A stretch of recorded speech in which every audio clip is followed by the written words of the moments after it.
creativas, estas mismas fruto de saberes. Doctora en Sociología de la Universidad de Salamanca y actual directora del Departamento de Sociología de la Facultad de Ciencias Sociales de la Pontificia Universidad Javeriana. En este panel contaremos con la participación de Freddy Guerrero, antropólogo de la Universidad Nacional de Colombia, magíster en Estudios Políticos de la Javeriana de Bogotá. Se ha desempeñado como coordinador nacional de incidencia política del Servicio Jesuita a Refugiados, coordinador del equipo móvil en la Dirección de Acuerdos de la Verdad del Centro Nacional de Memoria Histórica y desde hace 9 años vinculado como docente e investigador del Departamento de Ciencias Sociales de la Pontificia Universidad Javeriana de Cali. Coordinador en la misma universidad de la Cátedra Internacional Ignacio Martín Barón. Sus trabajos de investigación y publicaciones han estado relacionados con los derechos humanos, la construcción de paz y la memoria histórica. También nos acompaña en el panel Ángela Marcela Beltrán Pinzón, coordinadora de danza de la Dirección de Artes del Ministerio de Cultura, maestra en artes escénicas con énfasis en danza contemporánea, especialista en estudios culturales, bailarina, coreógrafa e investigadora. Ha sido merecedora de importantes premios y reconocimientos a nivel nacional e internacional por su desempeño artístico y por su labor frente al Ministerio de Cultura de Colombia, entidad desde la que lidera la implementación del Plan Nacional de Danza. Se ha desempeñado como gerente de danza para la Orquesta Filarmónica de Bogotá, la Secretaría de Cultura, Recreación y Deporte, coordinando el área de educación artística del Ministerio de Cultura. Ha sido consultora para los gobiernos de Uruguay y Perú, en el diseño de estudios orientados a la construcción de políticas para la danza. Es miembro de la Plataforma Iberoamericana de Danza y del Comité Intergubernamental de Iberescena, coordinadora del encuentro Conexión Hemisferio España-Colombia en 2018 y 2019. Directora de Artes encargada en 2019 y coordinadora del Plan Nacional de Danza de Colombia. Bailarina, coreógrafa, ha trabajado con importantes compañías del país con las cuales ha participado en eventos y escenarios como la World Dance Alliance de Canadá, el Residui de Italia, el Grand Performance en Estados Unidos y la Escuela Nacional de Danza en Perú, entre otros. Su labor de investigación le ha permitido contar con las publicaciones, agenciamientos maquínicos desde, a través y más allá del entorno virtual. Políticas de fomento a la danza, representaciones e impactos, estado del arte del área de las artes audiovisuales en Bogotá DC, estado del arte del área de danza Bogotá DC, la danza, un arte poderoso, y Espejismo del Paraíso Juvenil, publicado por la Alcaldía Mayor de Bogotá. Virtualmente nos acompaña David Camilo Castiblanco, asesor de poblaciones y medios comunitarios de Capital, Sistema de Comunicación Pública de Bogotá, y asesor de la Dirección de Audiovisuales, Cine y Medios Interactivos del Ministerio de Cultura. Camilo es psicólogo de la Universidad Nacional de Colombia, magíster en Gerencia para el Desarrollo de la Universidad Externado de Colombia, con experiencia profesional de más de 8 años en gestión de proyectos de inversión para la garantía de derechos económicos, sociales y culturales con enfoque de género, poblacional y diferencial, así como en prácticas de planificación estratégica colaborativa desde un enfoque construccionista. Su trabajo investigativo y profesional se centra en los sectores sociales LGBTIQ+, las mujeres, las personas víctimas del conflicto armado, las personas con discapacidad, los grupos étnicos y el sector artístico y cultural. Al finalizar la presentación contaremos con un espacio de 10 minutos para las preguntas del público. Bienvenidos. La presentación estuvo larga, pero ya podemos iniciar. Bien, perdón. Buenos días. Entonces, vamos a iniciar con una primera pregunta. Bienvenidos y bienvenida a este conversatorio. La primera pregunta, bueno, cada una de las preguntas se responde en 8 minutos. No sé si Camilo me está escuchando bien. Sí, te escucho perfecto.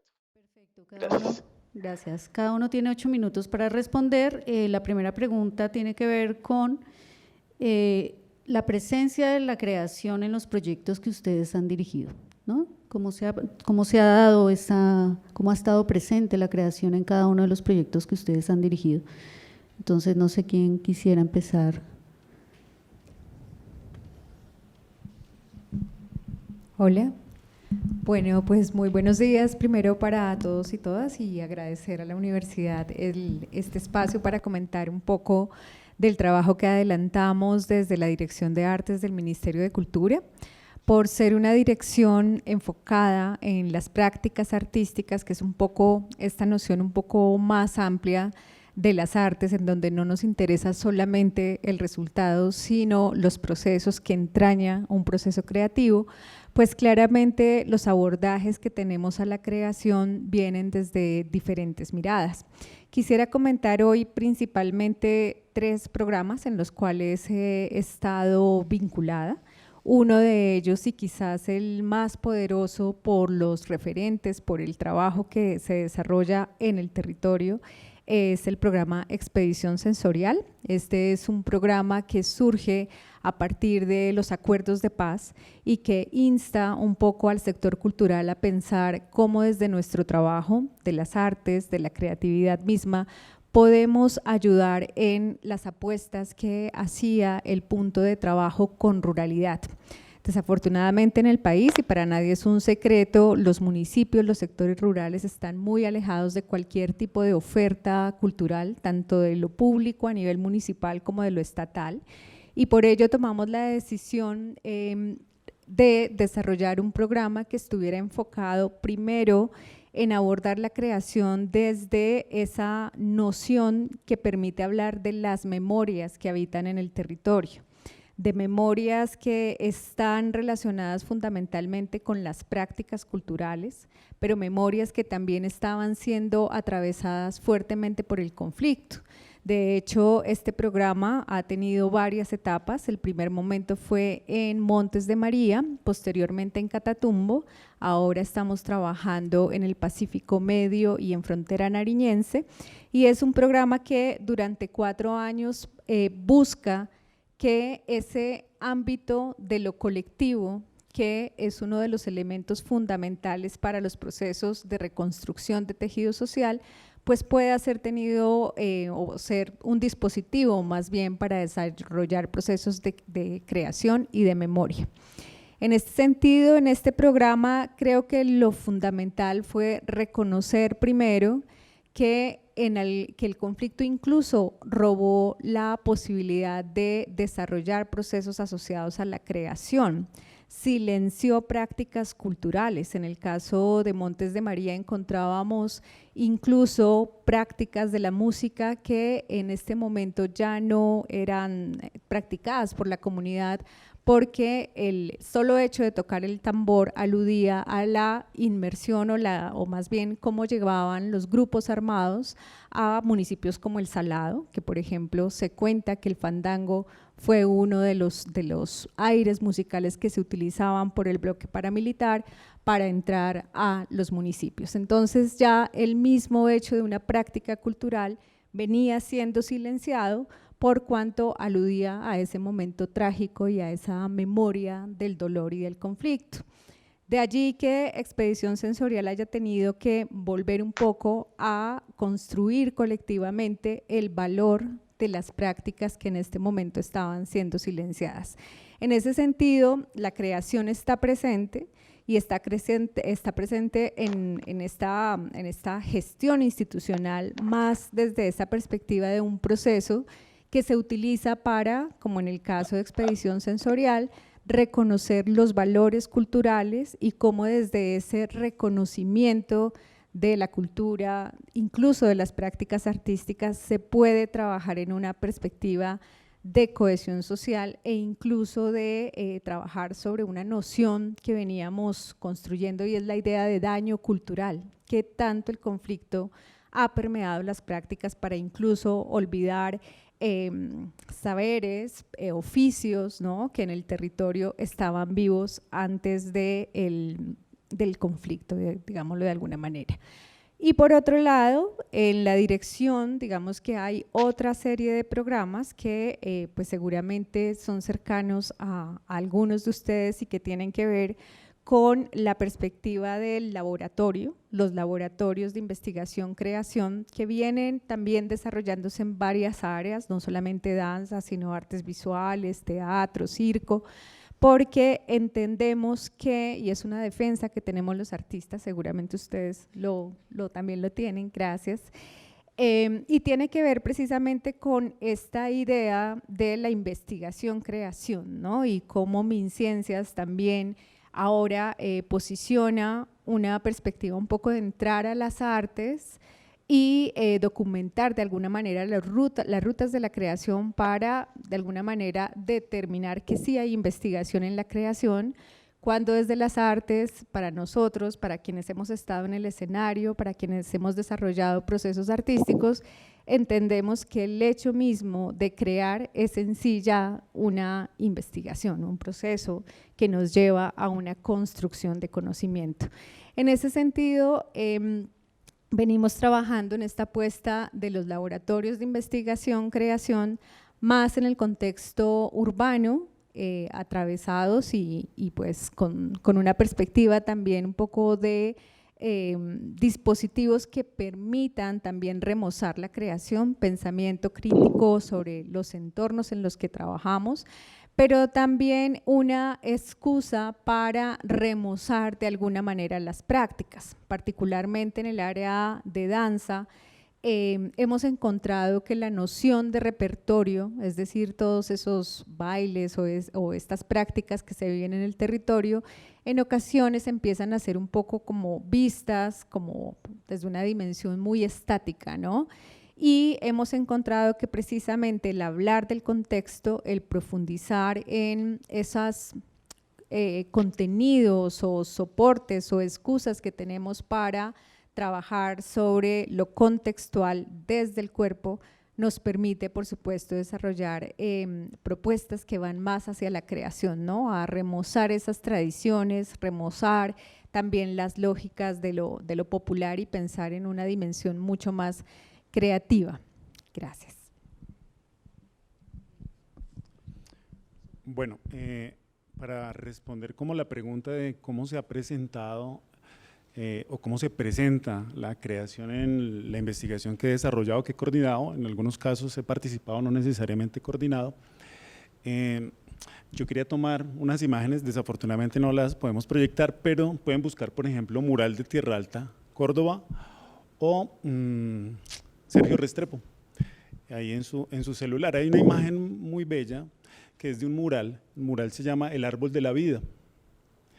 Es una creación de un artista haitiano que contrató o de alguna manera le hizo la petición a una organización que se llama Miserior, que es una organización alemana, y el cuadro es pequeño, podríamos decir que es la dimensión de esta mesa, y circuló, digamos globalmente, a propósito de mostrar desde ese paño de Cuaresma algunas ideas asociadas a los derechos humanos. En ese momento estaba la dictadura en Haití, y circuló de esa manera sin ningún problema, ¿cierto? Había un ejercicio de representación de hechos que estaban sucediendo en Haití. En la parte baja de ese cuadro aparece tanques de guerra, militares agrediendo personas, personas en el río, en fin. En el año 86 el padre Sergio Restrepo en Tierra Alta, Córdoba, mandó a hacer el mural, pero el mural lo mandó a hacer el doble del tamaño de lo que podrían ustedes tener aquí sobre estos fondos para la proyección. Y estaba en el púlpito de la iglesia en Tierra Alta, sur de Córdoba.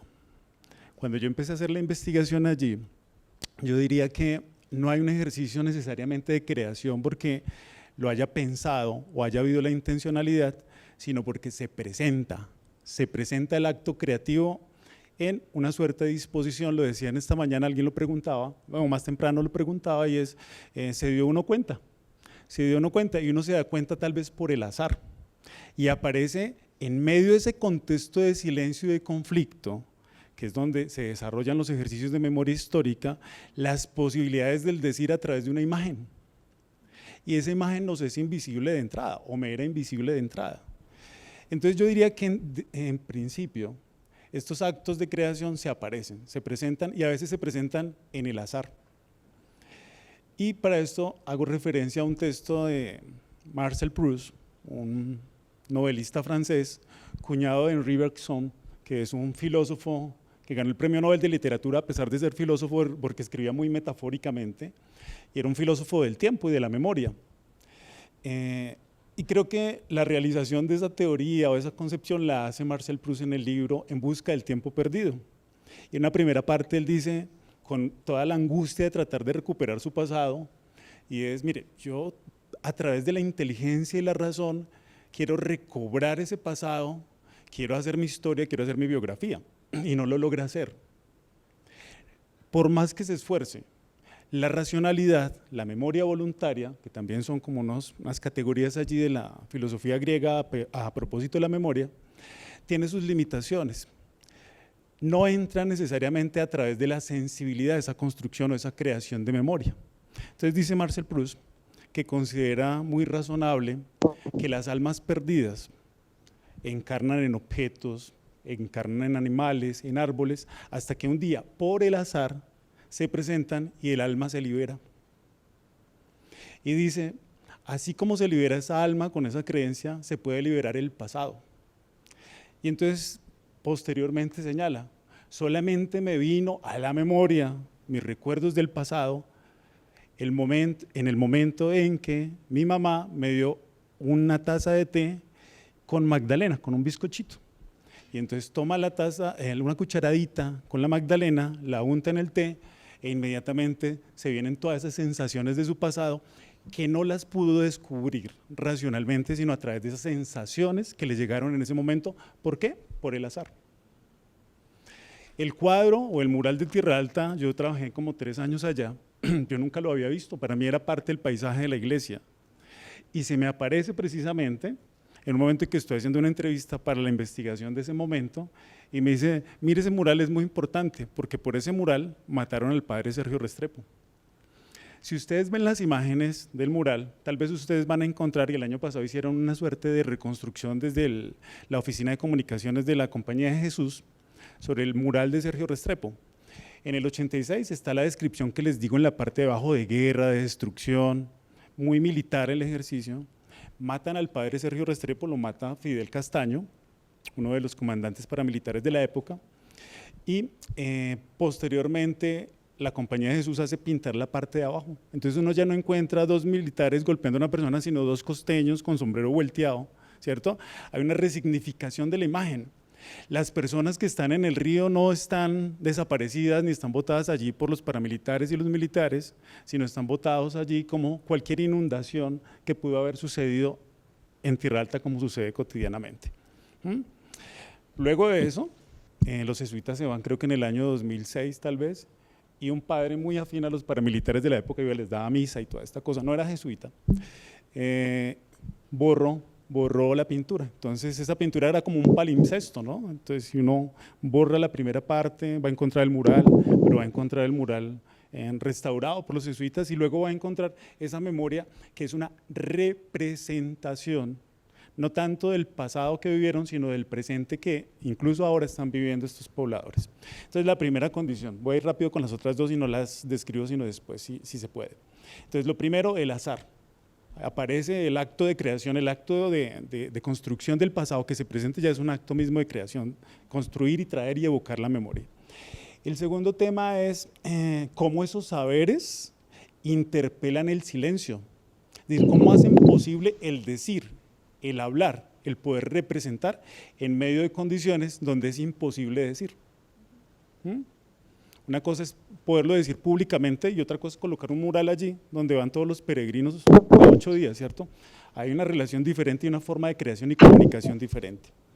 Y el tercer elemento, con este mural y con un Cristo en Trujillo, Valle del Cauca, es que a mí me parece que esas figuras que aparecen allí, esos Cristos y esas imágenes que describí, son no una síntesis, porque si hablamos de síntesis hablaríamos un poco desde una lógica tal vez analítica y racional. Yo diría que una suerte de condensación de procesos, una condensación de acontecimientos. Casi que uno podría decir siguiendo un poco la noción de investigación que en su etimología es vestigio, ¿cierto? Seguir los vestigios, seguir la huella. Estas imágenes que hacen memoria del pasado condensan cuando uno sigue esos vestigios, esos fragmentos dispersos que en la idea de una figura o en el concepto de una figura puede representar para unos colectivos que son comunidades, por ejemplo en Trujillo, en el Valle del Cauca o en Tierra Alta Sur de Córdoba, una idea potente sobre su presente y sobre su pasado vinculado a la violencia.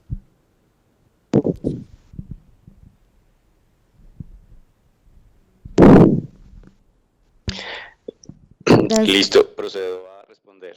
¿Sí? Sí, gracias, Camilo. Listo. Bueno, muchísimas gracias a la Vicerrectoría de Investigación, especialmente a Tania Delgado, a Jenny y sin duda a Alexandra. Es un honor que estés aquí moderando este panel. Muchas gracias. A Freddy y sin duda a nuestra directora de artes, Ángela Beltrán, que estimo profundamente.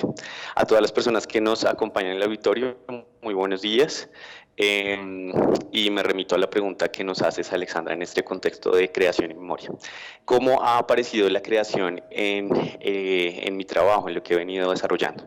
Y creo que voy a tomar justamente elementos que presentaron Ángela y Freddy que me parecen muy poderosos. Por un lado tiene que ver con, en psicología en la Universidad Nacional, mi formación estuvo orientada hacia el construccionismo social, es decir, ya a partir de una premisa sobre la cual la realidad se construye narrativamente. Es decir, no hay forma de que nosotras, todas las personas que estamos aquí en el auditorio, podamos concebir la realidad si no es a través de las narrativas, de unas narrativas sonoras, audiovisuales, de unas narrativas escritas, es decir, a través del lenguaje. Y en esas posibilidades de concepción de la realidad construida narrativamente, y socialmente, es donde sin duda de manera permanente está la perspectiva de la creación, es decir, la creación anclada a la agencia, a la posibilidad de construir, de reconstruir la realidad que nos atraviesa. Y en ese sentido, el poder concebir así la realidad como una potencia, la realidad como potencia, y esa realidad que nos permite también reconocer nuestra agencia como constructoras, constructores y personas constructores de la realidad, de alguna manera nos da un punto de partida muy importante. Un punto de partida que tiene que ver con la relación entre creación, derechos humanos y políticas públicas. Es decir, si entendemos que la realidad se construye narrativamente y socialmente, que tenemos un lugar de agencia en esa construcción social y que ese lugar de agencia está inmiscuido en un contexto particular como el que nos atraviesa en Colombia, es indispensable abordar la garantía de derechos humanos desde la perspectiva del fortalecimiento de esas agencias para que las personas que están exigiendo la garantía de derechos de alguna manera tengan la posibilidad a través de la creación de construir prácticas, por ejemplo, de solidaridad, de libertad y en últimas de democracia.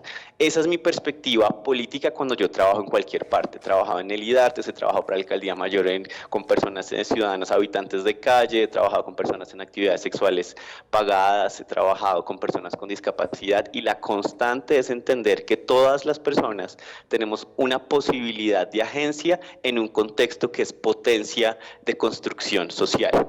Entonces, en ese sentido, siempre hay una posibilidad de construcción de presentes y de presentes sucesivos, diría Semmelman, que es eso, la construcción de la historia. Es decir, podemos transformar la historia a través de una práctica de agencia. Y esa práctica de agencia, el símil que yo lo hago, o que yo hago, es a través de la creación. La creación es una práctica de agencia política y de agencia subjetiva. En ese sentido y desde esa perspectiva entendemos a las ciudadanías como agentes creativos. ¿Sí? Entonces, entender a las ciudadanías como agentes creativos nos permite abordar la política desde otro lugar, ¿sí? Desde un lugar en el que construimos un campo horizontal para la garantía de derechos humanos y donde la construcción de proyectos de inversión pública o de proyectos de investigación o de proyectos, digamos, de transformación comunitaria van siempre con esos principios de los que acabamos de hablar. En ese sentido, a pesar de este análisis, también hay un contexto trágico. Boaventura de Sousa decía, hay que ser un optimista trágico, y es poder justamente fortalecer prácticas de agencias a través de la creación, por ejemplo, en mi caso, con personas con discapacidad, con personas trans, hombres trans, mujeres trans, con mujeres cisgénero, víctimas de violencia basada en género, entre otras. Y retomo desde esa perspectiva y desde ese punto de vista la necesidad entonces también de asumir esa perspectiva de la agencia y del contexto desde los aportes que nos da los feminismos. Es decir, para mí y para muchas personas son los feminismos los que traen a la discusión, digamos, académica, política y ciudadana esa posibilidad de no nazco mujer, sino que me voy, digamos, no nazco, sino que me voy haciendo mujer, y en esa perspectiva política que empieza a generar una semilla de perspectiva de una ciudadanía distinta, empieza todo un poder de análisis frente a lo que debemos hacer. Entonces, la ciudadanía como ciudadanía creativa a través de la agencia política, y esa agencia creativa y política debe necesariamente tener un abordaje feminista desde mi punto de vista. En ese sentido, cabe recalcar también que ese ciudadano o esa ciudadana creativa de alguna manera tiene la posibilidad de construir escenarios distintos, como ya venía diciendo, y lo que mencionaba Ángela frente a lo que sucedió con el uso de las artes en marcos paramilitares y lo que señalaba Freddy de esos lugares del silencio. Entonces es ubicar esa perspectiva de la agencia en un contexto particular. Entonces esa agencia en contexto de guerra, esa agencia en un contexto de conflicto armado, ¿qué está sucediendo allí? Entonces hay un quebrantamiento del tejido social, hay un quebrantamiento de la agencia y de la posibilidad de creación, y por tanto lo que se hace necesario en el trabajo que vengo desarrollando es poder implementar proyectos que permitan reforzar y retomar esa posibilidad de agencia a través de la conexión entre el cuerpo y el lenguaje.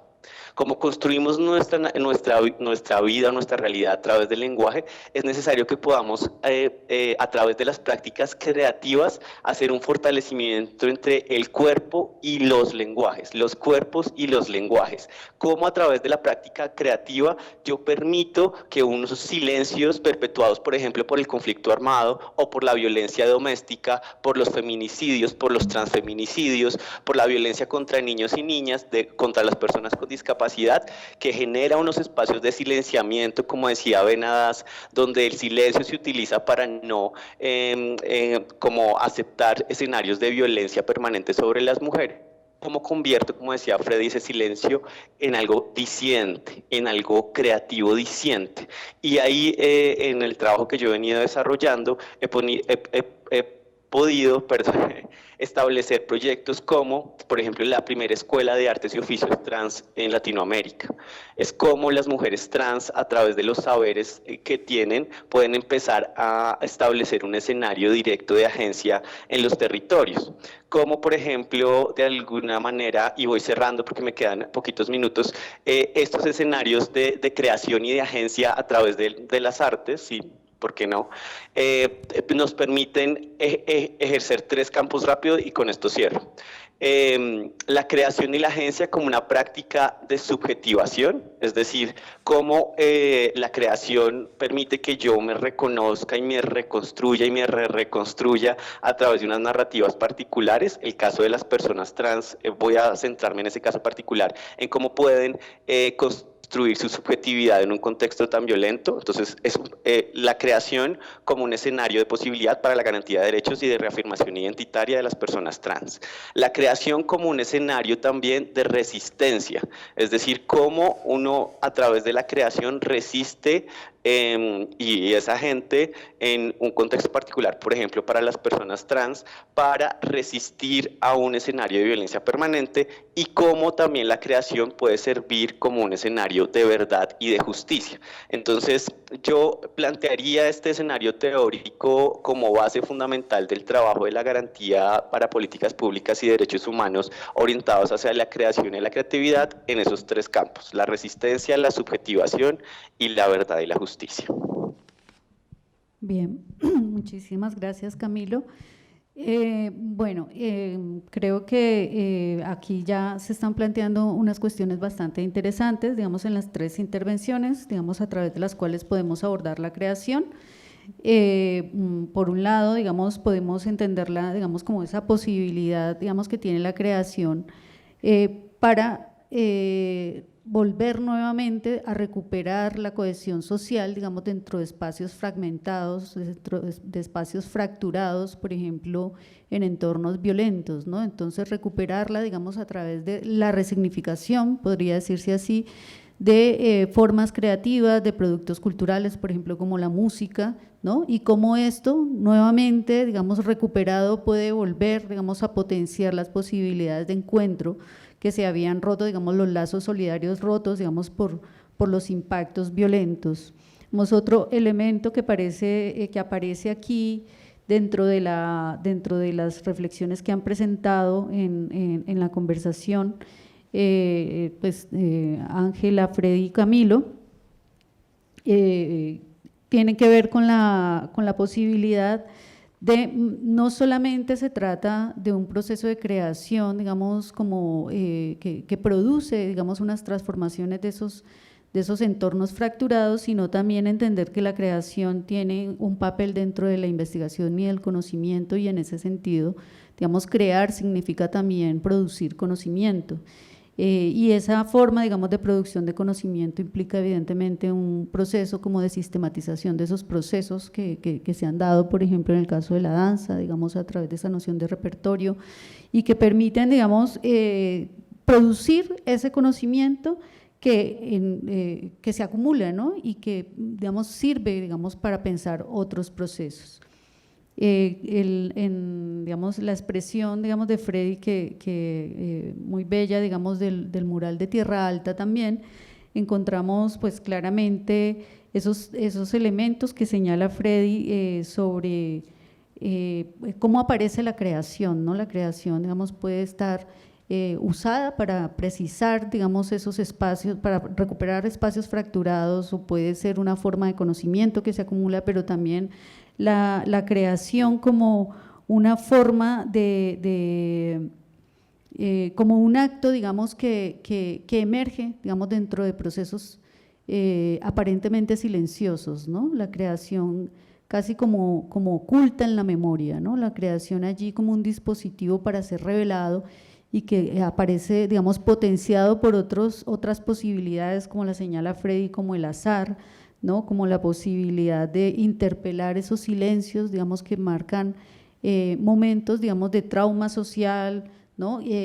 Momentos de un trauma social que se encuentran con otros momentos, digamos, de otro trauma social, y revelan inmediatamente, digamos, por esos encuentros azarosos, las posibilidades, digamos, creativas, y también la creación como posibilidad de expresión, ¿no? De romper el silencio, de decir cosas que no se pueden decir a través, por ejemplo, de las palabras, ¿no? Como las imágenes también juegan ahí, también a propósito de lo que ya habíamos reflexionado sobre las imágenes, como las imágenes también encuentran ahí un lugar importante como dispositivo para generar, digamos, procesos de memoria, y que en ese sentido pues comienzan, digamos, a producir, digamos, otras relaciones con ellas mismas, digamos, sobre la base ante la cual se presentan, ¿no? Como esa memoria colectiva que se actualiza, digamos, con una imagen, pero además es respondida, y entonces permite también la creación.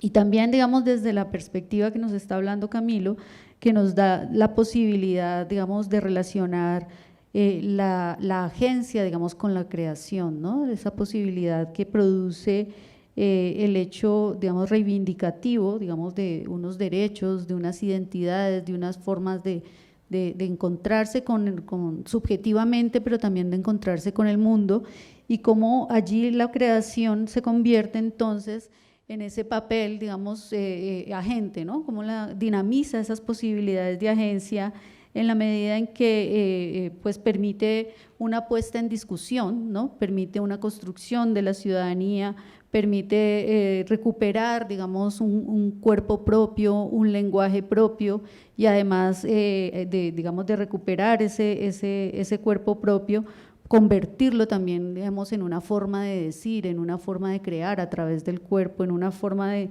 reconstruirse dentro de un entorno social, pero también una forma de resistir, de demandar, digamos, una justicia, digamos, para las formas diferenciales dentro de procesos sociales y de construcción de identidades. Entonces, creo que aquí ya vamos encontrando una serie de pistas muy interesantes sobre la creación que nos puede llevar justamente a la segunda pregunta que tiene que ver con precisar, ¿no? Precisar de pronto un poco más esos procesos, digamos, que han sido claves, digamos, en la creación, ¿cierto? Sobre todo como señalar como los instrumentos y las herramientas que se vuelven importantes para esa creación, ¿no? Las rutas de trabajo posibles que se pueden empezar ya como a pensar, como a ir sistematizando para pensar esas rutas de creación. Entonces, no sé si Ángela, si Freddy, si cambiamos el orden o Camilo quiere empezar. ¿Quién quiere empezar? Bueno, esa pregunta, digamos, es difícil. Ahí, como decías tú, como un repertorio de la memoria histórica que es muy amplio. A veces pensaría yo que es tan amplio que también se vuelve muy repetitivo. Entonces siempre hay las cartografías sociales, que hay unas que llaman la corocoteca, las líneas de tiempo, y entonces una repetición incluso para los investigadores, incluso para las mismas personas que siempre están transitando por las mismas metodologías. Hay comunidades donde han pasado organizaciones internacionales, nacionales, Estado, investigadores, y siempre haciendo las mismas cosas, ¿no? Entonces siento que hay que mirar críticamente también esas herramientas que se han utilizado, precisamente para no generar daño. Yo siento que el uso, como diría, no me acuerdo el autor, hay unos abusos de la memoria también, y esos abusos de la memoria tienen que ver con el uso también de técnicas repetitivas que se convierten en un guión. Usted debe llorar en tal momento, debe sufrir la ruptura, contar, y como lo decía David, una suerte de narrativa, pero es una narrativa ya que no es una narrativa que aparece espontáneamente, que sería como una suerte de principio del acto creador, sino que aparece como un guión, ¿cierto? Entonces eso sería como lo primero. ¿Qué pienso yo? Esto lo digo en borrador, por supuesto, y es que dentro de esos elementos no necesariamente tan tangibles, pero que hacen lo tangible, está precisamente el recurrir y tener siempre presente el contexto, el valor de lo que se realiza. Estoy hablando de los repertorios de memoria, pueden ser diferentes en un lugar frente a otro. Yo puedo hacer una cartografía social en el Putumayo, no sé, en el Valle Sibundoy, y el sentido que adquiere esa memoria histórica construida allí es diferente a la que se puede construir, por ejemplo, en Trujillo, Valle del Cauca, porque el contexto le da un significado diferente. Coloco como ejemplos, por ejemplo, en Trujillo les hablaba del Cristo Tiberio, pueden buscarlo también en internet. Tiberio Fernández, la pintura de Tiberio Fernández es un Cristo mutilado, porque fue un padre que en el contexto de una masacre entre el año 1986 a 1992 fue cogido por los narcotraficantes del sector y le fue decapitada la cabeza, las manos, los pies y castrado, ¿sí? Y violaron a su sobrina delante de él. Esa cosa tan macabra y tan terrible que termina siendo un individuo en particular hace que ese Cristo que se presenta allí en Trujillo sea un Cristo que dice cosas diferentes al Cristo de Tierra Alta o a cualquier otro Cristo, ¿sí? Entonces el sentido que adquiere la creación y el valor que adquiere colectivamente en términos de cohesión, de construcción de memoria, de construcción o demanda de verdad son diferentes dependiendo del contexto. Nadie pensaría hace unos años o hace 2 años, por ejemplo, que allí donde se llamó en algún momento Puerto Rellena en Cali, ahora se llama Puerto Resistencia y haya un monumento con una mano arriba empuñada. Yo recuerdo, estas son incidencias, no sé si están grabando, pero le mandaba al rector de la Javeriana de Cali unas fotos de los estudiantes javerianos que se tapaban el logo para no ser reconocidos durante el paro, so pena de pronto de ser expulsados o alguna cosa así, con las manos empuñadas. Y él decía, mejor la mano dando, ¿Qué diferencia hay entre una mano dando y una mano empuñada?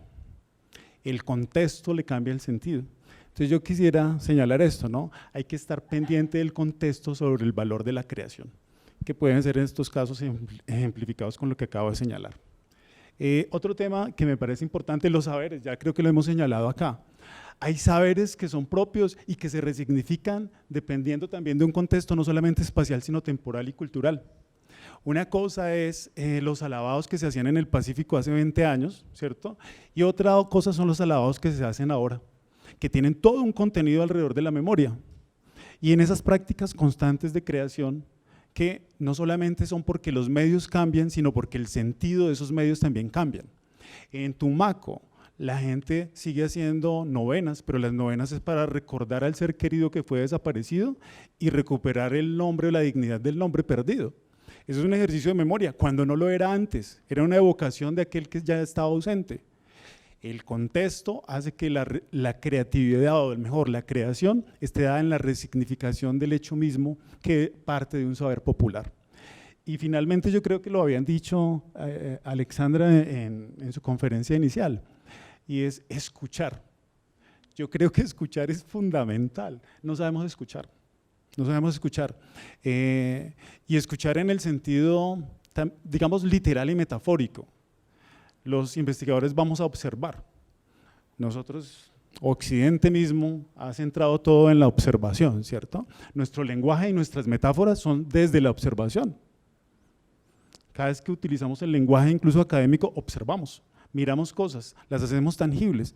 Y allí creo que me adelanto un poco a la siguiente pregunta, es cuando uno observa cosas, las vuelve tangibles e incluso las puede medir. Hay que preguntarse eso, ¿no? ¿Qué tan medibles son las cosas? Y en ese sentido, a propósito de escuchar, siento que es una disposición, lo decía el profesor que preguntaba sobre, uno se dio cuenta, ¿cierto? Y es qué disposición debemos tener. Siento que hay un ejercicio, como decían los gnósticos, alerta percepción, alerta novedad. Siempre estar atento a lo que se nos aparece, porque hasta lo más mínimo, lo más vestigial, lo más indiciario, nos puede dar cuenta de un contexto muy amplio. Ejemplo para cerrar. En Palmira, también haciendo una entrevista, nos dice una chica que estábamos entrevistando ahí sentados junto a la vera de un camino: mire esa virgen, porque si esa virgen hablara, una virgencita así chiquita, y tenía un roto aquí en el cuello, estaba pegada. Y ya, con eso termino. No nos habíamos dado cuenta, aparece por el azar también, pero es insignificante porque es una virgen a la vera del camino, como las 20 vírgenes que hay en el camino. Ella dice, mire, alguna vez los paramilitares que hicieron una base aquí frente a la casa empezaron a jugar fútbol, uno de ellos golpeó a la virgen y le tumbó la cabeza. Además como lo ligaban metafóricamente con la forma en que se llamaban estos personajes, les decían los mochacabezas. Llega el comandante paramilitar y le dice al dueño de la casa, don fulanito de tal, ¿qué hacemos con este? ¿Y qué hacemos con este? Básicamente es, diga lo que diga, hay que matarlo. Sí, porque rompió la virgen y qué sacrilegio. Y estaban así radicalizados y había que ejemplificar. Y entonces se va el vecino de la zona, así el dueño de la casa, entra, saca el pegante, coge la cabecita de la virgen y le pega la cabeza a la virgen. Imagínense ustedes lo simbólico de lo que la virgen está diciendo. Una virgen de la que no nos habíamos dado cuenta, que es un vestigio, que es algo fragmentario, insignificante, y que nos puede contar sobre la violencia y también esos elementos humanizadores en medio de la violencia. Bueno, en mi caso también pensando, y pues quisiera iniciar diciendo que en este momento se tramita un proyecto para transformar este nombre del Ministerio de Cultura por el Ministerio de las Culturas, las Artes y los Saberes. Y digamos que ya el mismo hecho que empieza pues un poco a tramitarse, pero que de fondo tiene unas transformaciones muy importantes, pues nos hablan precisamente de los elementos que están un poco como principios o como asuntos que son considerados en los procesos sociales, culturales del país y que claramente pueden ser dispositivos o elementos propios del ejercicio de creación o de la creación misma.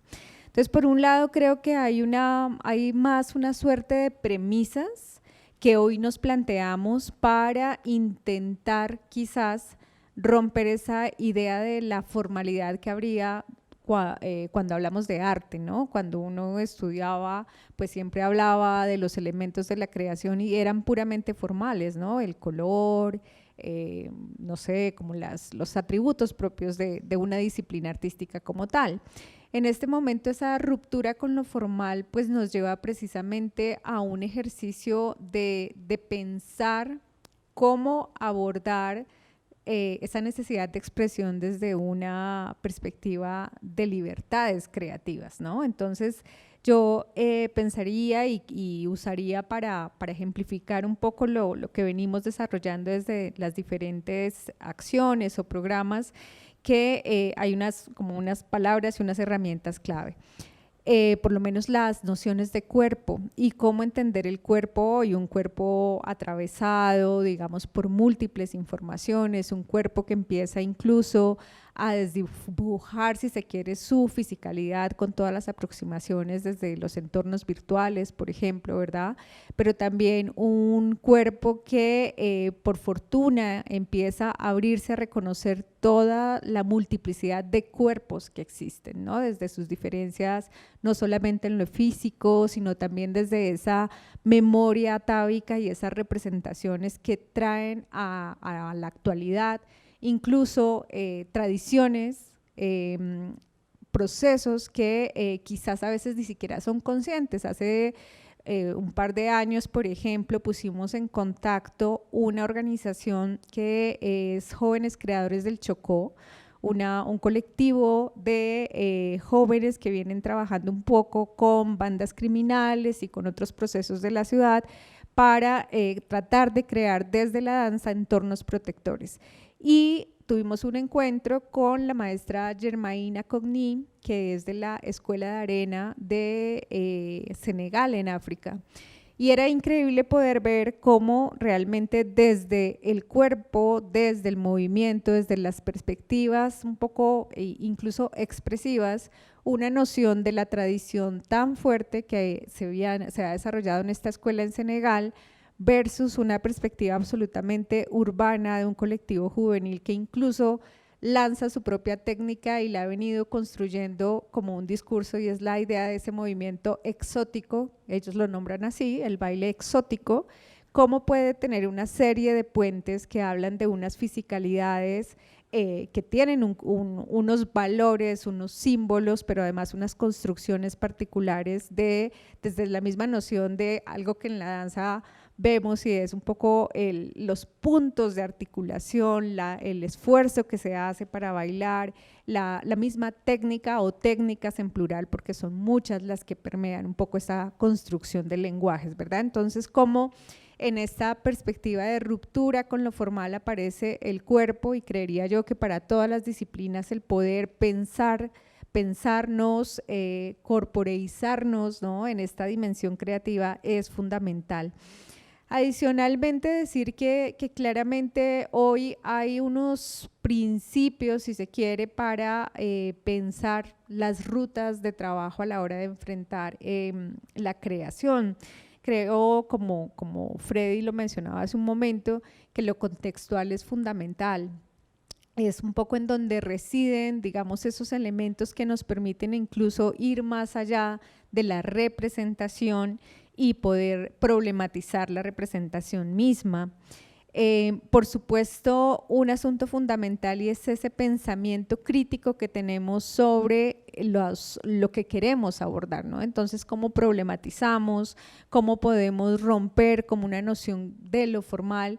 Y también entra allí lo sensible y lo relacional, que son elementos que todo el tiempo están pues a la orden del día cuando estamos en una búsqueda creativa, ¿no? ¿Qué dispositivos pueden transformar mi idea sobre algo? ¿Cómo puedo entrar en el caso de la danza y del movimiento, que es algo absolutamente simbólico, ¿verdad? Que no está atravesado por la palabra o por un instrumento o incluso en la música, cómo logramos asir y cómo pasamos por el cuerpo, por la emoción, un hecho que queremos trabajar, ¿no?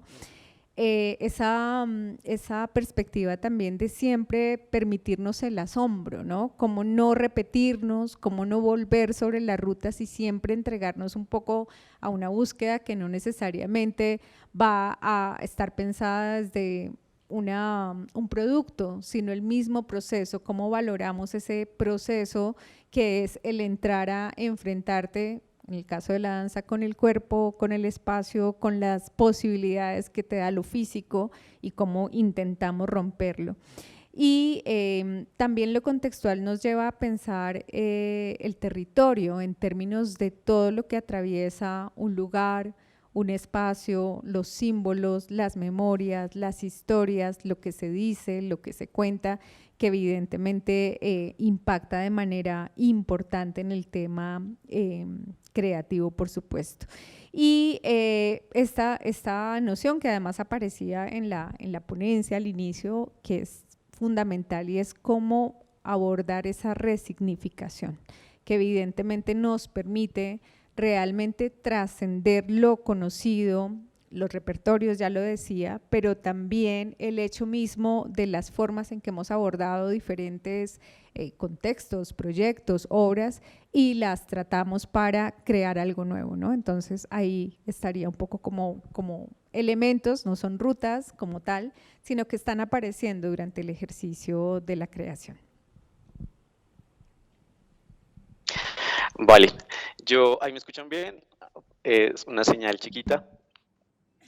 ¿Sí? ¿Me escuchan bien? Sí, Camilo, te Bueno, yo espero que escuchamos. sí. Listo, perfecto. Muchas gracias. Están ahí mis vidas, dirían por ahí un video. Bueno, aquí la idea puntualmente es rescatar entonces lo que venía diciendo Ángel. Quiero ahorita hacer énfasis justamente en el tema del cuerpo. Pero cuando yo acepté esta invitación y escuchaba la relación creación y memoria, uno, como decía Freddy, podría entrar en un universo de interpretaciones. Por un lado, la creación, cómo entenderla, porque digamos, no todo arte o toda práctica artística es creativa o es creación, perdón, y no toda memoria pues es la memoria, y yo como psicólogo pues me atrevo, o psicóloga, me atrevo a decir que el concepto de memoria puede entenderse de muchas maneras. Entonces partir aquí desde donde yo parto para lo que estoy diciendo es la creación como un acto de agencia.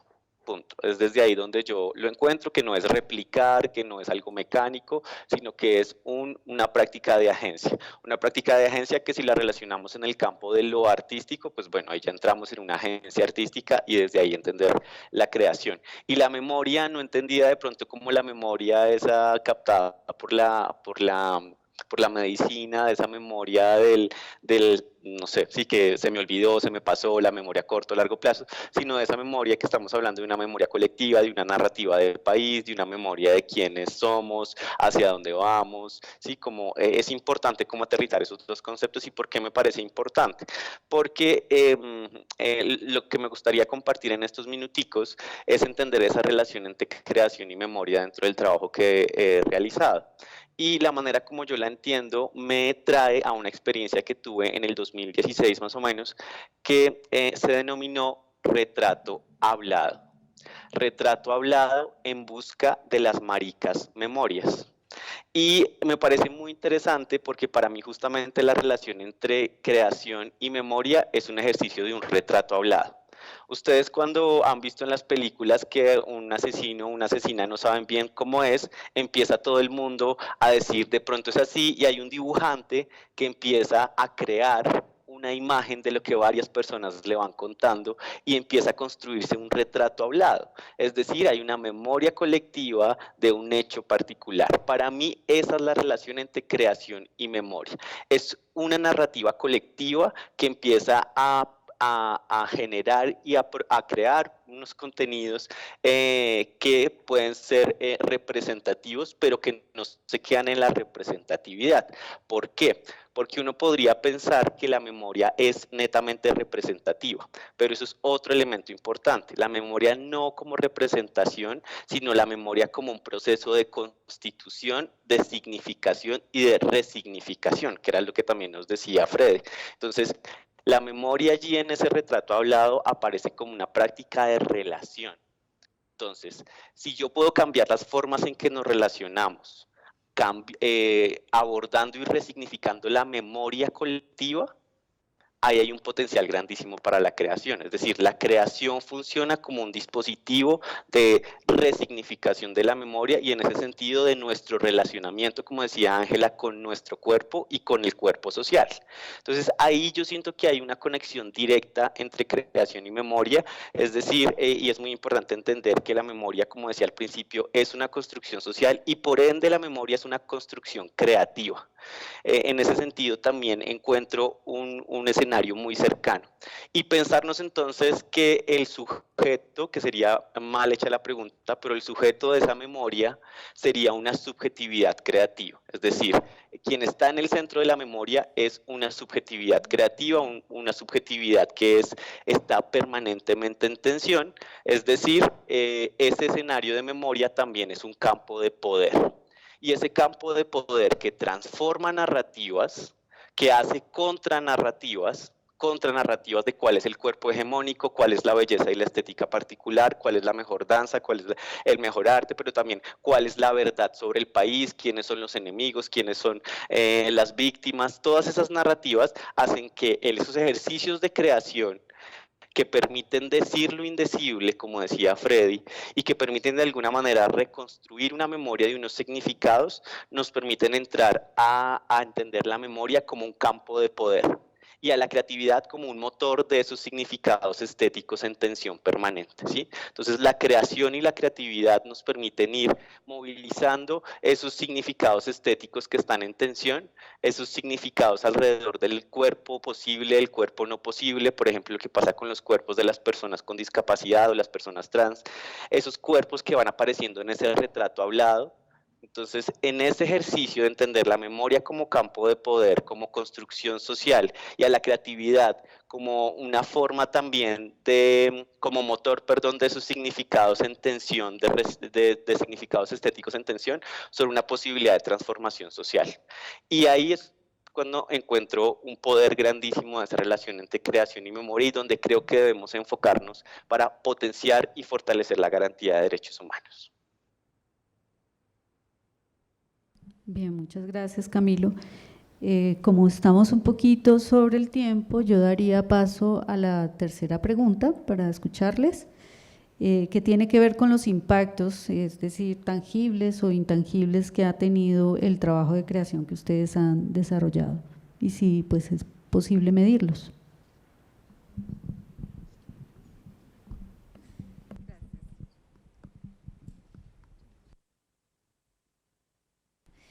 Bueno, tendría que precisar que, por un lado, tendríamos unos resultados, digamos, unos impactos, los impactos tangibles, tendrían que ver cuando nos ubicamos un poco más en la lógica del ejercicio práctico, un poco ya visto desde las artes. ¿A qué me refiero? A la participación en obras, contenidos, producción de contenidos, en desarrollar un proyecto puntual que tiene pues esta mirada de la creatividad desde una noción que es procesual, pero que se espera un resultado. Eso como para decir que habría una instalación allí en donde evidentemente el proceso y la perspectiva desde la cual se plantea una investigación en artes, el poder llegar a una exposición, el poder tener un montaje en las artes escénicas, por ejemplo, pues nos lleva a unos impactos que son un poco más asociados precisamente al lugar en donde se plantea la creación. ¿A qué me refiero? Que evidentemente las experiencias, y creo que lo fundamental allí es volver sobre esta idea de cómo se construye conocimiento sobre el hecho mismo creativo, ¿no? Entonces, cómo se puede de alguna manera documentar o hacer visibles ese conocimiento que se genera en la producción de una obra, de un espectáculo. Y si bien son unos alcances que pasan más por el desarrollo de un colectivo artístico, incluso como artista en los desarrollos que uno podría tener a nivel técnico, de incluso reconocerse, transformarse o ir un poco en contravía de lo conocido, esos impactos se quedan generalmente más en lo intangible y van más se precisan un poco en la producción que se tiene. En el caso de los contenidos, por ejemplo, evidentemente hay un resultado tangible que es la obra, la serie, el documental, que evidentemente, digamos que una vez se pone en circulación, aparecen y empiezan a emerger, digamos, esos asuntos más relacionados con lo intangible, como se hablaba hace un momento en el tema de memorias, ¿no? y de estas transformaciones también. Yo quisiera más entrar en el campo de cuando no pensamos la creación como fin, que es un poco un escenario que siento que para nuestro contexto y por lo que nos atraviesa socialmente y políticamente como país, e incluso puede ser estratégico, importante si se quiere, en esta construcción, en esta defensa de los derechos también, ¿no?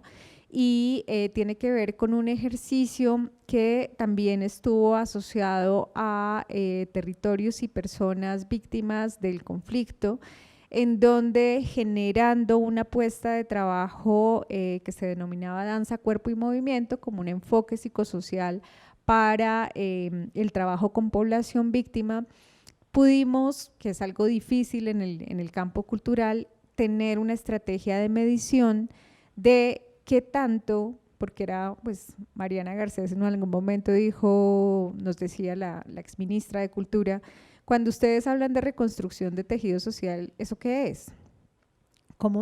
¿Qué es lo que ustedes me quieren vender? Porque evidentemente queríamos hacer toda una estrategia a partir de este enfoque de danza, cuerpo y movimiento, que además fue trabajado en África, en algunos países, con los niños reincorporados de la guerrilla, que traían digamos, una carga emocional tan grande que estaban repitiendo siempre como procesos de violencia con sus compañeros y encontraron en esta estrategia desde un enfoque psicosocial una serie de indicadores que permitían saber de qué estamos hablando cuando hablamos de esa reconstrucción de tejido social. Mariana Garcés en su momento nos decía, eso es encontrarse y ya, la gente lo que necesita es volverse a ver, volverse a hablar, volver a bailar, volver a cantar juntos y no me echen cuento, porque realmente eso es lo que uno espera que vuelva a pasar, que la gente vuelva a estar junta porque todo lo demás viene por añadidura. Pero entonces en ese momento con la Universidad de los Andes decidimos generar, y con la Corporación Duna, que tiene un trabajo muy robusto en este tema, fue precisamente cómo construimos indicadores que nos permitan saber de qué hablamos con la reconstrucción de tejido social. Entonces es un proceso muy interesante que se hizo en varios lugares del país. Logramos identificar una batería de indicadores, esto está en una revista indexada que les puedo dejar luego como el dato, en donde aparecen cuáles son esos elementos para medir que de alguna manera hay una transformación derivada de un proceso cultural y artístico en este tema del encuentro, de la creación de colectivos. Entonces encontramos, por ejemplo, asuntos como una categoría que son las quejas somáticas. ¿Qué son las quejas somáticas? Esos dolores físicos que aparecen y que no tienen una explicación médica y que se asocian generalmente a dolores que vienen más, 2 minutos, perdón, entonces los digo rapidito. Entonces, quejas somáticas y cómo un proceso de encuentro alrededor del trabajo sobre la danza permitía disminuir las quejas somáticas en los participantes. Y esto pues tuvo una medición de 1 año, obviamente con un punto de partida y el proceso. Otro criterio es el empoderamiento y la autoestima, que tanto gano en confianza para poderme comunicar y poder hablar sobre lo que me está pasando, que a veces es muy difícil llegar a verbalizar, ¿verdad? Adicionalmente, hablábamos de este empoderamiento asociado al liderazgo. La disminución de reacciones agresivas era otro de los criterios, ¿no? Como cuando empiezo a hablar y puedo descargarme y sobre todo incluso no hablar, porque es un tema de lo simbólico que te da el cuerpo y que te da en este caso la danza. Cómo trabajar desde lo simbólico también permite que yo pueda descargarme. Y cerraría, dejaría un poco como luego la referencia porque realmente es un trabajo muy interesante, cerraría un poco con una cita de Picasso que en algún momento le decían frente a su trabajo artístico que regalara una frase, ¿no? Como la frase memorable y cómo se sentía frente a su oficio y simplemente decía soy feliz. Y creo que eso es lo que es el dispositivo de la creatividad en la vida.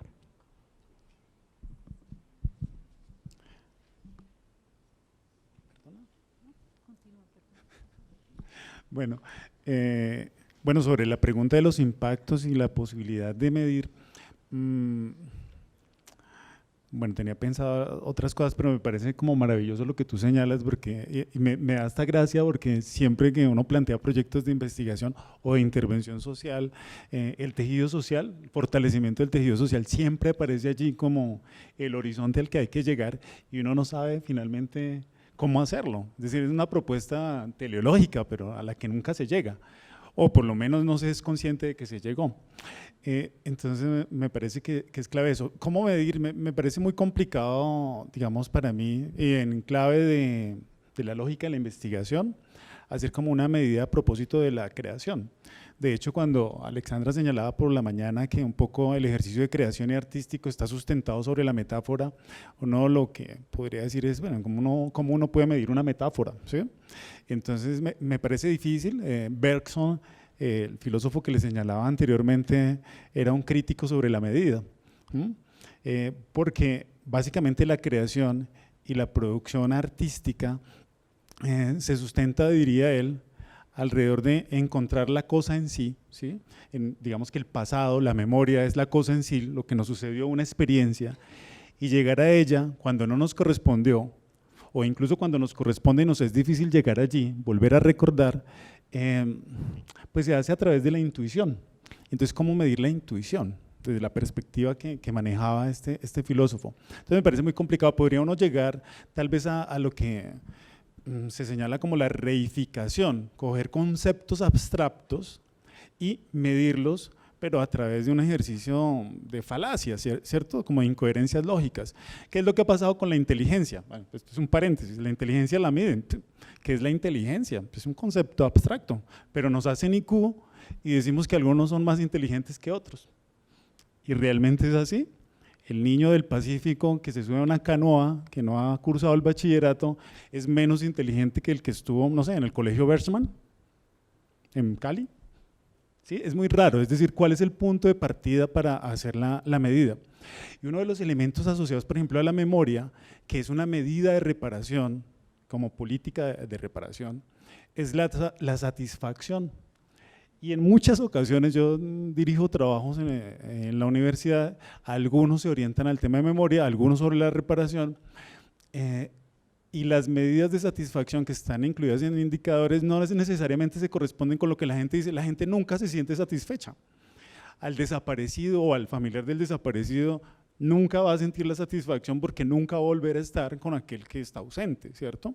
Y entre otras muchas cosas. Entonces a mí, digamos, me deja en suspenso, digamos, me alegra mucho escucharte porque uno dice, sí hay como cosas que se pueden hacer allí, pero no he experimentado realmente la posibilidad de medida alrededor del tema creativo, si se quiere. Como impacto, yo sí veo cosas muy específicas que han pasado con las investigaciones o por lo menos con algunas metodologías que se han hecho.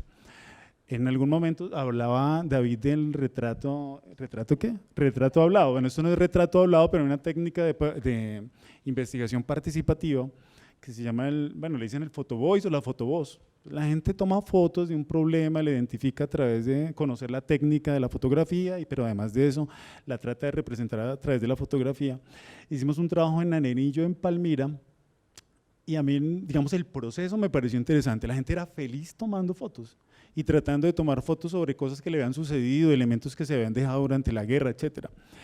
Y se hizo una exposición en la Javeriana de Cali y la gente se miraba a sí misma en las fotos y solamente, digamos, esa imagen de verse allí y decir, sí, esos somos, porque habían elementos como esos, de las cosas que hacían, del arenillo, que realmente es un palo allí, una madera que utilizan desde hace muchos años, y que para ellos es significativo porque les representa como su estancia en ese lugar y su tradición y su historia.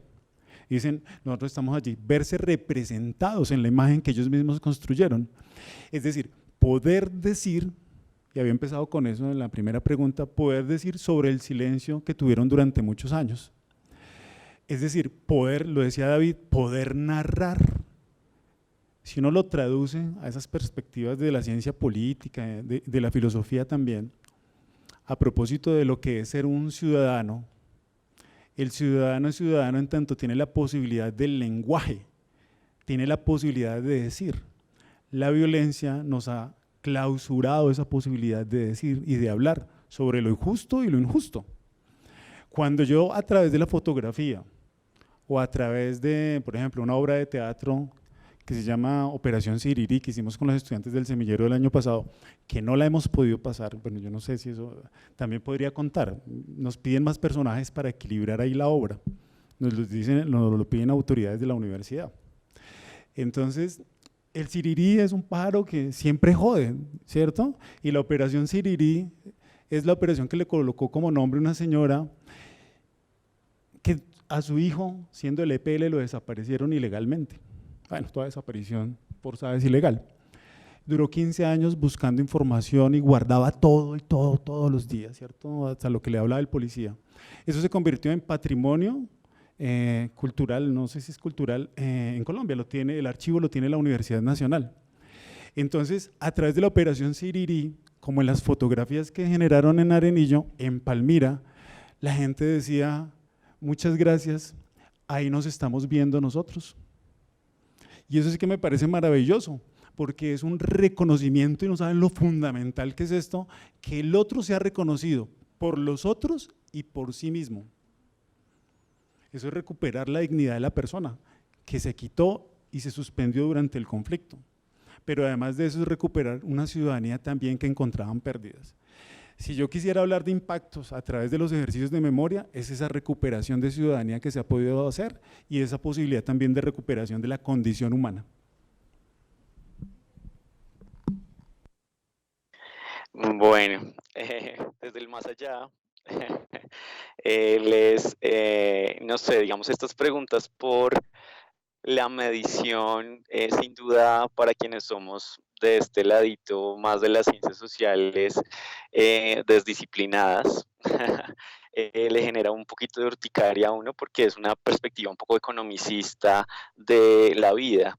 Lo decía Ángela de manera muy clara también cuando decía si toda práctica artística debe medirse a través de cuántos productos creativos o contenidos se generaron.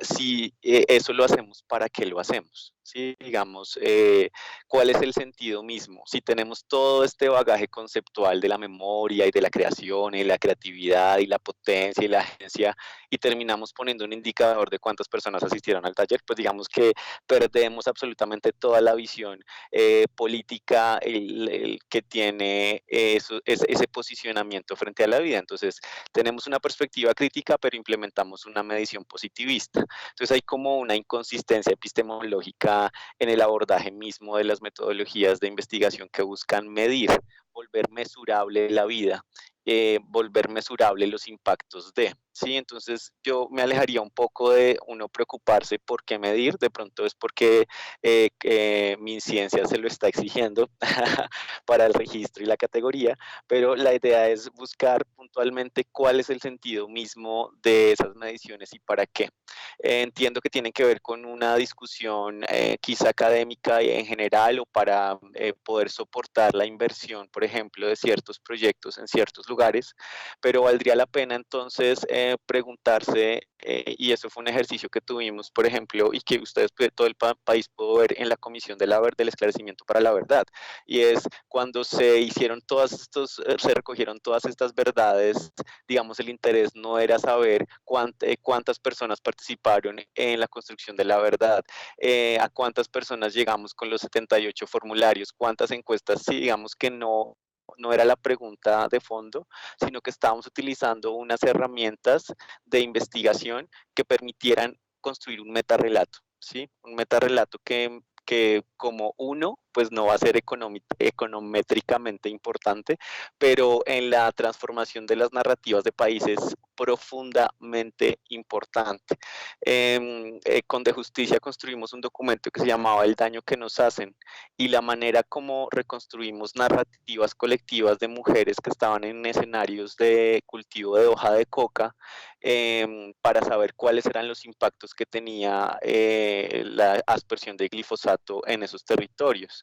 Y si bien habían 1000 argumentos alrededor del impacto por las toxinas y no sé qué, bla, bla, bla, lo que terminamos descubriendo es que había un impacto psicosocial que no se medía en 7 personas se vieron afectadas en su tejido social, digamos, como decía Freddy, tiene absoluta razón, sino de alguna manera lo que uno podría generar es como como algunas categorías de análisis que permitan entrar en un diálogo nuevo y permanente, unas categorías de análisis que le permitan a la misma ciudadanía hacer reflexiones sobre el proceso creativo sobre el que se está llevando a cabo, es decir, cómo construir unas categorías que permitan construir un lenguaje del proceso que al final me permita entender qué es lo que está sucediendo, no a mí como investigador o investigadora solamente, sino a las personas que hacen parte de ese proceso creativo, es decir, un lenguaje que les permita expresar algo sobre ese mismo proceso creativo. Es decir, yo abandonaría la perspectiva positivista del indicador y abordaría una perspectiva muchísimo más crítica y consistente que tiene que ver con construir un lenguaje mucho más cercano que permita una resignificación, una reflexión y una reconstrucción de esos procesos creativos permanentes anclados a un proceso de sistematización, como decía Ángela, que permitiera a uno darle luces ante otros procesos y ante otros contextos. Yo me iría más por ese camino y cierro simplemente como compartiéndoles una referencia a lo que quería decir al principio, pero no alcancé a ponerlo, y es un libro justamente de la Javeriana que se llama La vida que se resiste en la imagen, de un autor que se llama Juan Carlos Arias, que tuve la oportunidad de verlo gracias a un profe de ciencias políticas que falleció hace poco, hace unos años, en el Giro Cultural Global, y ahí cuenta, por ejemplo, cuál fue la importancia de la fotografía en conocer los hechos que sucedían al interior de los campos de concentración y cómo entonces se convierte eso en un acto de agencia creativa de memoria y político, porque como decía Hannah Arendt, y en el mismo libro lo dice, todo el mundo no creía imaginable que estuviera pasando lo que estaba pasando en los campos de concentración, pero gracias a la práctica digamos, de representación creativa, de memoria, de significación, se pudo como abordar esa realidad y ese ejercicio. Entonces, para que sepamos lo importante y lo potente que es que sigamos trabajando en la relación entre creación y memoria. Bien, muchísimas gracias, Camilo. Voy a cerrar en un minuto que nos queda de tiempo. Pues básicamente, gracias a los tres, creo que se han dicho cosas muy importantes sobre, digamos, las metodologías y sobre las posibilidades e imposibilidades de medición de procesos creativos, al menos con métodos tradicionales o convencionales, provenientes, digamos, del mismo lenguaje de la medición, digamos, que está vinculado a esa noción de impacto y procesos de valoración o evaluación que pasan también por lo cuantitativo. Entonces, creo que allí hay algo, digamos, muy interesante respecto de lo que han propuesto, digamos, como procesos de medición que tienen que ver con otras posibilidades mucho más cualitativas, que tienen que ver con otras posibilidades más relacionadas con las expresiones, digamos, que las personas pueden dirigir, digamos, a estas formas creativas, expresiones como el grado de felicidad o la felicidad que siente, digamos, la persona cuando está satisfecha, la disminución de relaciones agresivas, por ejemplo, en entornos violentos, la posibilidad de recuperar la condición humana, de recuperar la ciudadanía, de recuperar la agencia, digamos, que permite justamente que las mediciones dejen de ser, digamos, un asunto de los indicadores y más un asunto de la experiencia y de la vida. Pues yo dejaría allí, pues agradecerles la presencia, muchas gracias por compartirnos estas experiencias de investigación.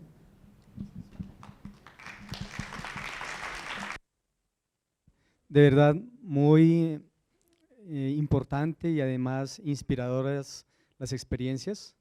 Simplemente un pequeño aporte. Las metodologías de recolección de la memoria podrían quedarse de pronto en la recolección escueta de los datos, de los sujetos y de los contextos. Nos podría llevar a la revictimización una vez más de los contextos. Ese sería un problema. Consideraría oportuno que el papel del arte en la producción, en la creación, apunte a esa voz profética que grita en el desierto. Y es una voz que denuncia, que anuncia y que da esperanza, que denuncia los hechos para no revictimizar, para hacer justicia, reparación, un camino de reconciliación y paz, y que apunte también a aquello que sería esa voz profética de anunciar los procesos hacia la dignidad, hacia la paz, a la resiliencia especialmente, para no revictimizar los datos, los contextos, los sujetos. Y finalmente el arte, a partir de lo que nos nombrabas de la Virgen de Palmira, se convierta en esa restauración que sea resiliencia para salir fortalecidos de estas situaciones, porque el arte en contextos políticos se puede convertir en el martillo que transforma la sociedad golpe a golpe, pincelada a pincelada. Y eso sería entonces algo que también decías, Ángela, muy importante de Picasso, que las obras artísticas no se hicieron para decorar las paredes, sino como armas de defensa o de ataque contra los enemigos. Muchas gracias.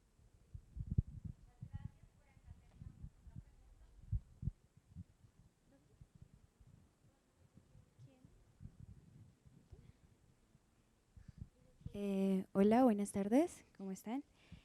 Bueno, hablamos que este proyecto hace un proceso terapéutico de la creación colectivo, ¿sí? Entonces mi pregunta es, ¿alguna de estas personas que hacen parte de estos grupos se han negado a pues, transformar este entorno a través del arte? Y si es así, ¿qué otros procesos pueden implementar para ayudar a estas personas? Creo que te refieres al último programa que mencionaba, ¿verdad? Que tenía este proceso en territorio para reconstrucción de tejido.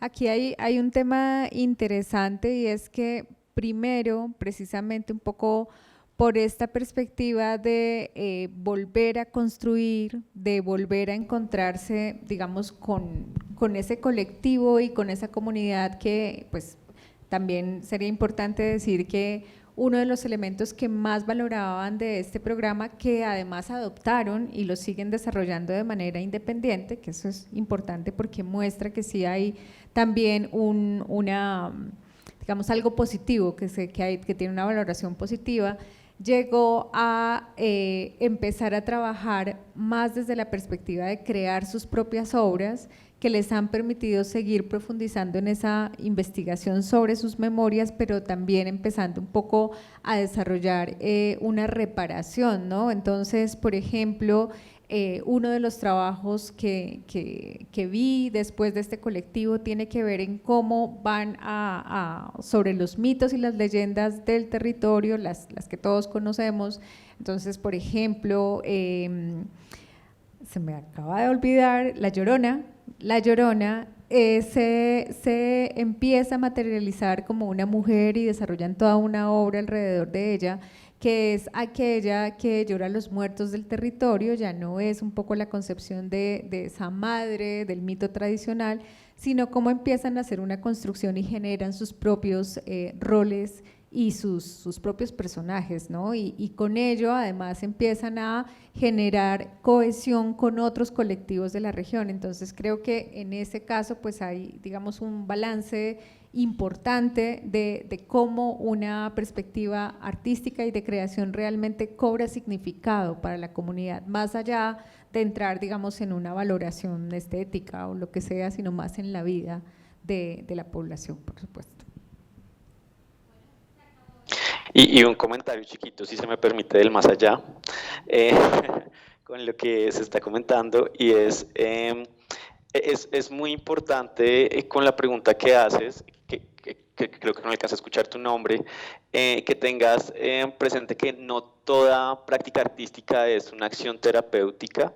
No toda acción de la memoria es una acción terapéutica, o sea, hay que enmarcarla para que suceda de esa manera, aun cuando muchas prácticas artísticas y de la memoria para la gente y cuando lo expresan termina teniendo unos impactos psicosociales. Entonces es importante como poder definir eso muy bien, tener mucho cuidado con eso. No es que yo llegue al territorio y vamos a bailar sobre la memoria y todos tienen que participar, y si te niegas entonces no estás construyendo memoria, digamos que así no sucede, sino tiene que ver con poder reconocer los procesos que están sucediendo en el territorio. Es decir, si tú quieres llegar a un proceso o tienes la buena intención, me decía mi maestra Ángela María Estrada, que en paz descanse, decía, el camino al infierno está empedrado de buenas intenciones. Entonces uno puede llegar a los territorios con una buena intención de hacer una práctica artística para la memoria histórica de los pueblos afro, y pues resulta que uno puede estar haciendo un escenario de victimización porque no reconoce los procesos colectivos, lo que estaba diciendo Ángela, de qué es lo que está sucediendo en el territorio, qué es lo que le interesa a la comunidad, y pues desde ese lugar donde es qué es lo que le interesa a la comunidad, pues no vas a encontrar necesariamente esa resistencia de no quiero ser parte de ese taller o cosas por el estilo. Entonces es un abordaje distinto en el que hay que saber diseñar muy bien y saber llegar a los territorios teniendo en cuenta los procesos locales. Muchas gracias, David. Gracias a todas las personas que ¿Puedo han decir participado. algo? Claro que sí, adelante. Bueno, solamente algo a propósito de lo que señalaba el profe, padre, no sé, suena padre. Bueno, y es paradójicamente la memoria histórica construida con las víctimas, yo creo que ha tenido un giro importante. Y eso uno puede generar memoria para las venganzas. De hecho, recordar puede abrir heridas. Pero siento que, al igual que el informe de la verdad, como los ejercicios de memoria histórica, tienen un horizonte que es el futuro. El mantra es ¿por qué pasó y comprender lo sucedido para no repetirlo? Lo último es discutible, pero sí creo que tienen un sentido es hacia el futuro, y algo que Walter Benjamin señalaba que me parece muy importante, y es la memoria como una suerte de justicia hermenéutica. Es decir, que esas vidas que se frustraron tengan una reivindicación a través de la memoria y en el presente, que esa idea no muera, o que esas ideas y esas vidas frustradas no mueran. Muchas gracias. Este espacio da para conversar muchísimo más, pero por ahora yo los quiero invitar para que pasen para la entrada de la Facultad de Artes. Allí van a encontrar la exposición Condiciones de Posibilidad, para que la visiten. Nos volvemos a ver a la 1:30 en este mismo espacio. Muchas gracias. De verdad, muy importante y además inspiradoras las experiencias. Simplemente un pequeño aporte. Las metodologías de recolección de la memoria podrían quedarse de pronto en la recolección escueta de los datos, de los sujetos y de los contextos. Nos podría llevar a la revictimización una vez más de los contextos. Ese sería un problema. Consideraría oportuno que el papel del arte en la producción, en la creación, apunte a esa voz profética que grita en el desierto, y es una voz que denuncia, que anuncia y que da esperanza, que denuncia los hechos para no revictimizar, para hacer justicia, reparación, un camino de reconciliación y paz, y que apunte también a aquello que sería esa voz profética de anunciar los procesos hacia la dignidad, hacia la paz, a la resiliencia especialmente, para no revictimizar los datos, los contextos, los sujetos.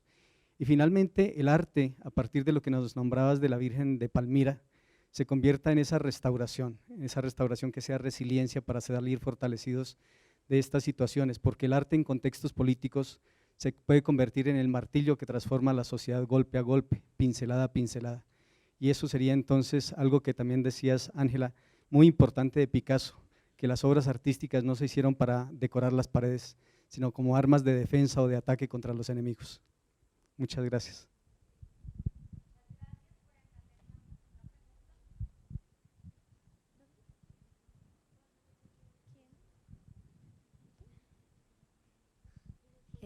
Hola, buenas tardes, ¿cómo están?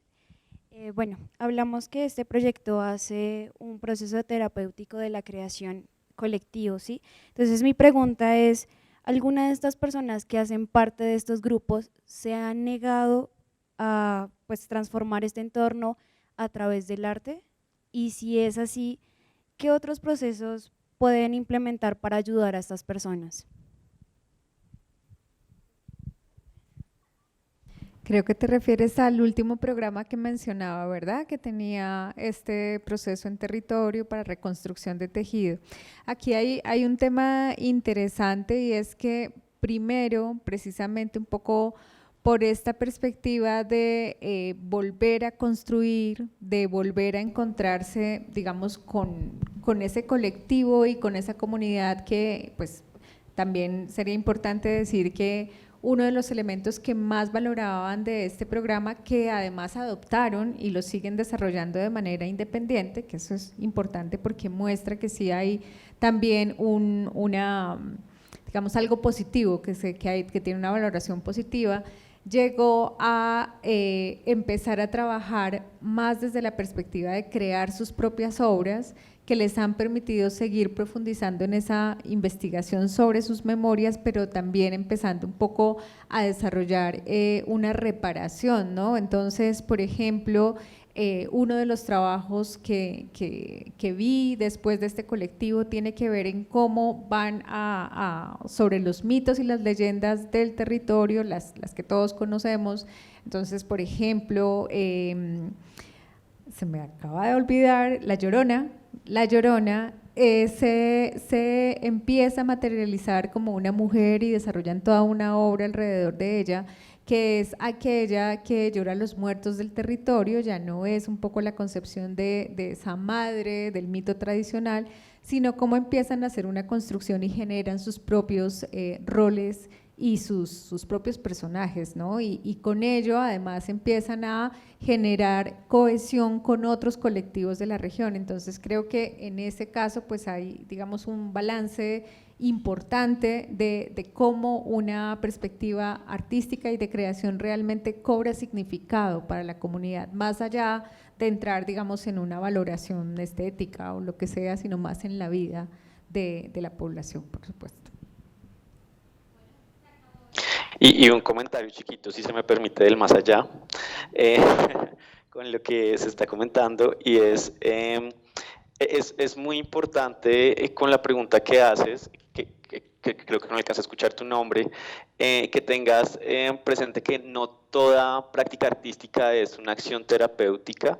No toda acción de la memoria es una acción terapéutica, o sea, hay que enmarcarla para que suceda de esa manera, aun cuando muchas prácticas artísticas y de la memoria para la gente y cuando lo expresan termina teniendo unos impactos psicosociales. Entonces es importante como poder definir eso muy bien, tener mucho cuidado con eso. No es que yo llegue al territorio y vamos a bailar sobre la memoria y todos tienen que participar, y si te niegas entonces no estás construyendo memoria, digamos que así no sucede, sino tiene que ver con poder reconocer los procesos que están sucediendo en el territorio. Es decir, si tú quieres llegar a un proceso o tienes la buena intención, me decía mi maestra Ángela María Estrada, que en paz descanse, decía, el camino al infierno está empedrado de buenas intenciones. Entonces uno puede llegar a los territorios con una buena intención de hacer una práctica artística para la memoria histórica de los pueblos afro, y pues resulta que uno puede estar haciendo un escenario de victimización porque no reconoce los procesos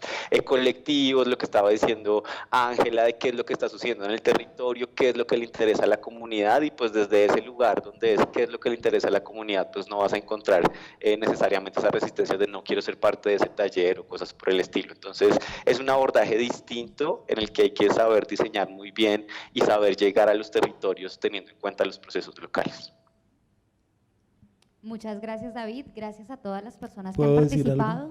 Claro que sí, adelante. Bueno, solamente algo a propósito de lo que señalaba el profe, padre, no sé, suena padre. Bueno, y es paradójicamente la memoria histórica construida con las víctimas, yo creo que ha tenido un giro importante, y eso uno puede generar memoria para las venganzas. De hecho, recordar puede abrir heridas. Pero siento que, al igual que el informe de la verdad, como los ejercicios de memoria histórica, tienen un horizonte que es el futuro. El mantra es ¿por qué pasó y comprender lo sucedido para no repetirlo? Lo último es discutible, pero sí creo que tienen un sentido, es hacia el futuro, y algo que Walter Benjamin señalaba que me parece muy importante, y es la memoria como una suerte de justicia hermenéutica. Es decir, que esas vidas que se frustraron tengan una reivindicación a través de la memoria y en el presente, que esa idea no muera, o que esas ideas y esas vidas frustradas no mueran. Muchas gracias. Este espacio da para conversar muchísimo más, pero por ahora yo los quiero invitar para que pasen para la entrada de la Facultad de Artes. Allí van a encontrar la exposición Condiciones de Posibilidad, para que la visiten. Nos volvemos a ver a la 1:30 en este mismo espacio. Muchas gracias.